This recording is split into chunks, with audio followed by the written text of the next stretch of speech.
at Crear Studio.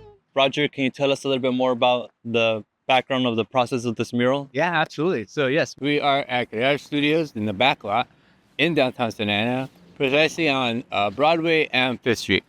So this project is Santa Ana Reflections. It was my 2023 grant project for here, the city of Santa Ana. It didn't start this way. It actually ended up being this way. When these projects happen, sometimes, you need to kind of roll with the punches and navigate actually your way through it. The project was for 3 murals throughout the city. I lost 2 of those walls because of graffiti. I ended up redesigning the whole project because it had now a wider canvas. And so I decided to do a project on landmarks, and really it turned into a love letter to my hometown. All the imagery was carefully selected for reasons that I'll get into in a second, but it really evolved very naturally, and all the way really through the end, executing the mural itself. The piece is called Santa Ana Reflections.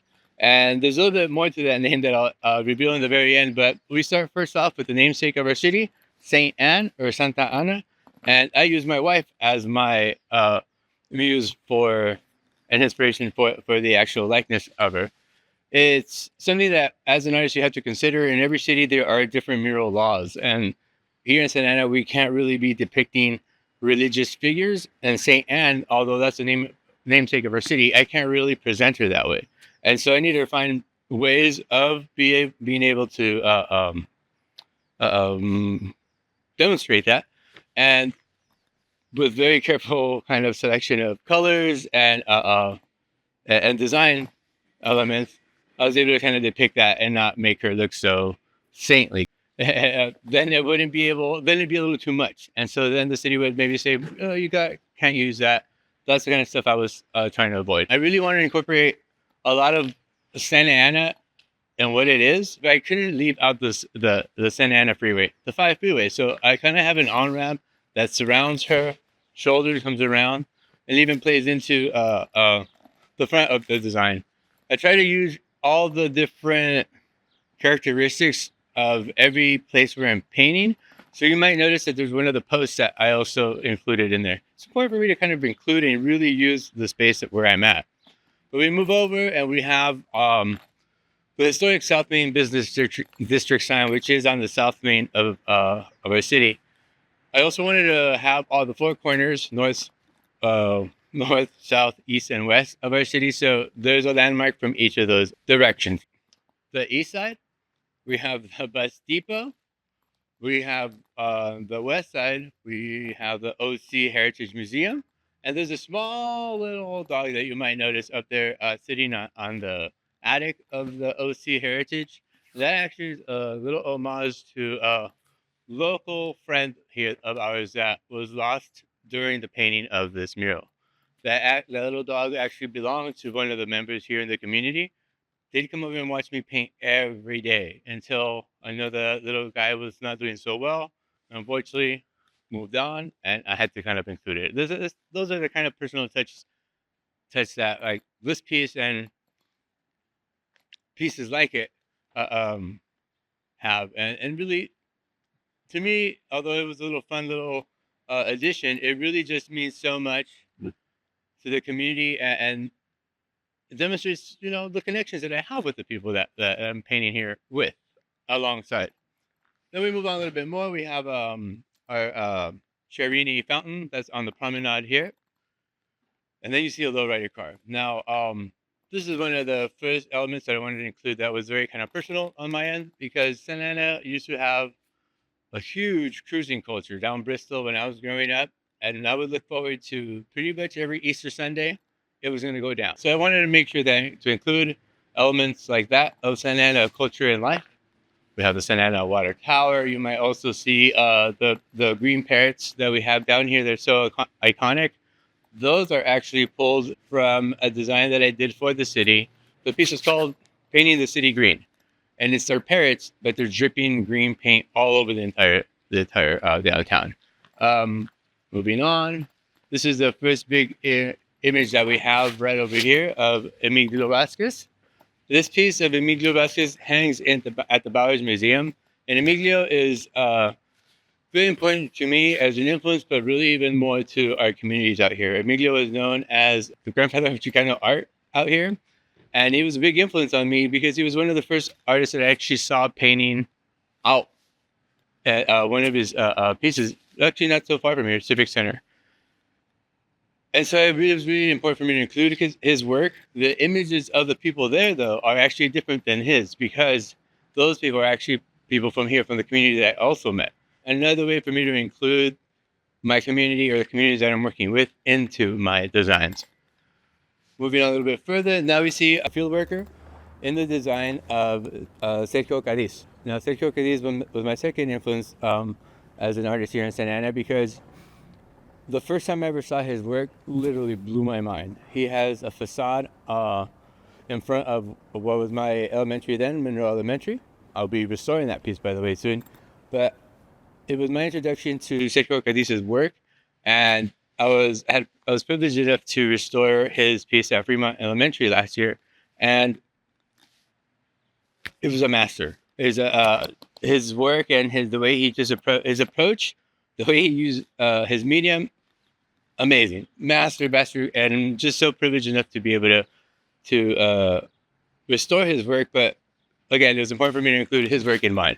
So we leave Sergio Cadiz's work, and then you might see a few palm trees there. Those palm trees I've introduced into a lot of my designs that I have down here in Santa Ana.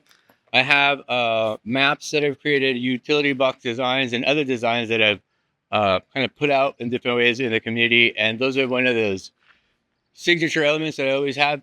Whenever you see a palm tree in any of my work that isn't maybe so fine art, but more design based, you're going to see those palm trees. So they're important for me to have. They're they lean sideways and they're wavy.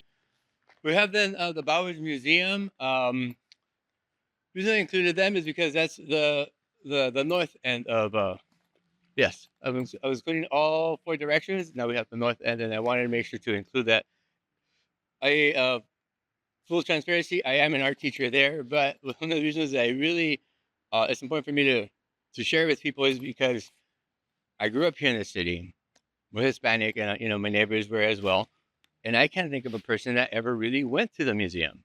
We're privileged enough to have a museum that is not being used. And I gotta be honest, maybe there's been some things in the past where the museum could have done better work reaching out to the community. It's something that working there is I'm aware of. But they do great work, and we still have it here. And I really wish more people knew about it, so that there isn't that. So people just go. Really simple as that. So then we move on. We have it's important for me to depict the downtown street lights because they're pretty iconic. I mean, I can remember them since forever. They've always kind of been the same. And really, if the walls could talk, those posts could talk. I'm sure they have a lot to say. Then, of course, we have a little homage to the fruteros. They're the fruit vendors that are out here that work so hard. And in fact, right here, just behind the camera, is where one of them receives and prepares all the food for the day. I got to know them very well. Mr. Diablito. He's really funny. He's really good. He's not so far here, just about a block. But again, they also these days, I don't know if you guys have noticed or have seen in the news where a lot of them, the food vendors or just vendors in themselves get harassed, and that's just not right, man. That's really not right. There maybe also the city is trying to work that out, and I understand that vendors and business people sometimes have a hard time working together, but there's room for all of us. There's a huge culture of vendors in our culture outside of just Santa Ana, but in our cultures themselves. Then we have we're getting to the end here. A depiction of the OC red car. Santa Ana used to have trolleys running up and down the streets. That actually, the way I've heard or read, is you could get from downtown Santa Ana to downtown LA within a couple hours. That doesn't happen anymore. There's not an easy access that will just get you there.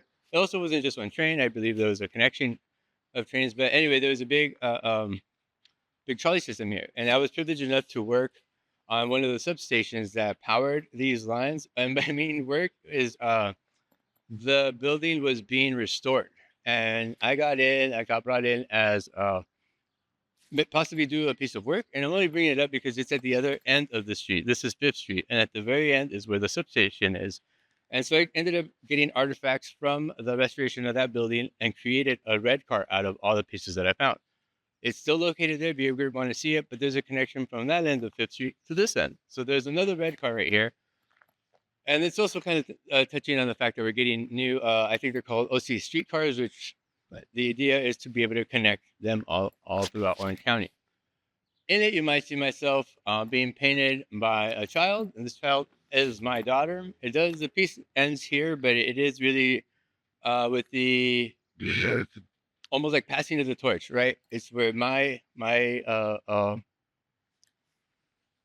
vision ends, and then the new vision starts. I don't know that my daughter will continue to be an artist, but it's just a representation of future generations, right? In the end, also, you might notice there's a small little details. That ridge up there is the Santa Ana Mountains. We also included the trash bin, and it's those little elements that kind of give my pieces again make them. It just makes it a little bit more special. I really do like to work with all the elements that are present in on the surface and the places that I'm painting. No, no, absolutely not. I'm glad that you asked that question. That's actually it plays into how the mural really came to be, right? As I had mentioned previously, the project was for 3 separate murals with their own theme and design. But when it came down to this, there was so many changes. And to be quite honest, another element last year that played huge in this mural was the weather. There was basically raining one week and not the next, and it was just I needed to make sure to paint when it was clear, and so it was hard to get just ask anybody because who's available? Like, are you available tomorrow? No one's available tomorrow, and it was like that. If the day was good, I came to paint. If the day was bad, I sat out. So not only that, but again, because there were so many changes happening, it didn't allow me to really make any plans. And so it was very clear to me as I was preparing to get ready to paint this wall that I was going to have to knock it out on my own. And yeah, I'm not going to lie, I did have a friend come over once for a couple hours. I think my daughter and wife came over for another couple hours. But on that, and now that we're standing in front of it, the piece is called Santa Ana Reflections, and I really didn't expect it to be so literal.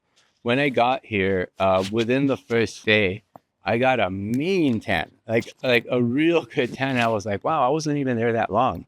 But as I worked here longer and longer, I understood that the sun hits directly on the walls and they reflect light on each other. And not only that, there's a mirrored building that's right behind of this that also reflects light. So this place is completely being hit by the sun. And because I understood that early on, but not right away, I was able to wear more protection, but it's also made me even more acutely aware of the mural and how much I need to do to maintain it, because there is sealants that I use, but all of that gets really eaten away really heavily here. And yeah, it's really a special place. It's really, really kind of interesting, but I think that answered your question. Yeah. No, I did it 99% of it all on my own. I have a little bit more to add to it, if you don't mind, since you just got me going, thinking about it. So since I had to kind of, it wasn't necessarily on the fly, but I had to design it and put in the walls right after each other. I mean, there was no real waiting, and there was no another element that I challenged that came about was because it's a parking lot. There are usually cars here all the time during the day. So the paintings had to be done at night or early in the morning. It's also really quiet parking lots. It can be kind of like a little too quiet if you're here too early or too late at night. But not only that, due to insurance, the insurance here, apparently I couldn't use any lifts. So it was limited on the tools that I could use, limited on the time, limited on the people, limited on all resources, especially money. We won't get into that, but I had to really do it on my own. And It was an amazing experience. Something that I don't think I would necessarily give up. It's not something I would necessarily do again, because it's not necessary. But to be able to really execute a project like this relatively on my own from start to finish, and work my way creatively was something that I really, really, really wanted at the moment and really needed. And it felt so good to be able to do this work, but it took an enormous amount of energy and just life force out of me. It took a while to recover, but I really am proud of this piece. It has so much of me in it, down to the images, yes, but for instance, I didn't really talk about the wavy lines in this, and I've had a lot of questions about it, like, what's up with the wavy lines? So my wavy lines is one of those other elements that I've introduced to a lot of the design work that I've done out here in downtown. And no one really asks, and I don't really say, usually just to make it interesting, but I'm all let it out here. So I really introduced this element on my utility box on 4th and Main Street. It's just 4 landmarks here in Santa Ana.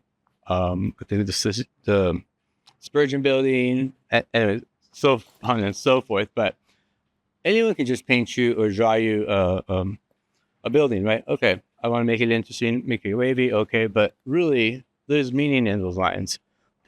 This is the time there's a lot of changes happening down here in Santa Ana, and my work isn't necessarily political or really touches on hard or contemporary ongoings, but it was my way to demonstrate to others that, you guys, things are changing down here.